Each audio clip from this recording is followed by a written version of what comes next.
আরে দাঁড়াও দাঁড়াও, সম্পূর্ণ ভিডিওটা দেখো তবেই না তুমি আমার এই ভিডিওটা স্কিপ করবে। তার কারণ আগের কাজগুলো একরকম একঘেয়েমি লেগে গেছিলো আমি জানি, তাই এটা একটা অন্য ধরনের কাজ, ইউনিক কাজ নিয়ে চলে এসেছি। তো প্রথমে আমি অন্যবারের মতোই আমি আউটলাইন করে নিয়েছি, দেখো কালার চক দিয়ে। প্রতিবারের মতো আমি এবার কিন্তু রুমের ভেতরের অলে কিন্তু কাজটা করিনি, এটা করেছিলাম একদম ব্যালকনি আউটসাইডে।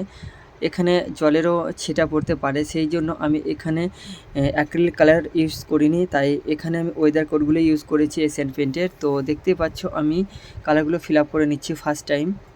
দেন কালারগুলো ফিল আপ হয়ে যাওয়ার পর আমি এক একটাকে হাইলাইট করতে লাগবো। তো তার আগে আমি বলে রাখি যে কালারগুলো তোমরা দেখে বুঝতে পারছো এখানকার কালারগুলো একদম অন্য ধরনের, কোনো রকম একদম টকটকে বা চোখে ধরার মতো কালার নেই, এখানে খুব মিষ্টি কালারগুলো আমি ইউজ করেছি।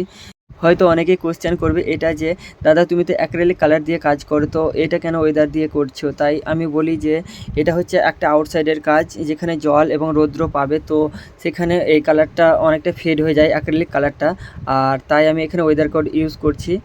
যাই হোক, সব মিলিয়ে কাজটা আমার খুব ভালোই লেগেছিলো। তবুও একটা আমার মনের মধ্যে একটু অস্বস্তিকর লাগছিল যে এখানে যে এই ফুলের গাছটা দেখছি, ছোটো ছোটো ফুল যেখানে বাটারফ্লাই আছে, সেই ফুলের গাছটা না একদম আমার এই ছবির থেকে সামঞ্জস্য রাখেনি, একদম আলাদা ধরনের একটু খাপছাড়া হয়ে গেছিলো। তো ক্লায়েন্ট আমাকে হয়তো বলেছিল অন্যরকম, আমি হয়তো বুঝেছিলাম অন্যরকম, তো তাই আমি একটু ছোটো ছোটো ফুলের গাছ দিয়ে দিয়েছিলাম। এই ফুলের গাছটা ঠিক ছিল, আর এখানে দুটো পাখি এর জন্য আবদার করেছিলাম, সেটাও করে দিয়েছিলাম, কিন্তু ওই গাছটার জন্য আমার একটা মনটা শান্তি পাইনি আর কি। তো সে সব মিলিয়ে তোমাদের এই কাজটা কেমন লাগলো অবশ্যই আমাকে কমেন্ট করে জানিও, আর ঝটপট বলে যাও কে কোথা থেকে ভিডিওটা দেখছো। আর ততক্ষণ তোমরা ভালো ও সুস্থ থেকো। পরবর্তী ভিডিওতে দেখা হচ্ছে, টাটা, বাই বাই।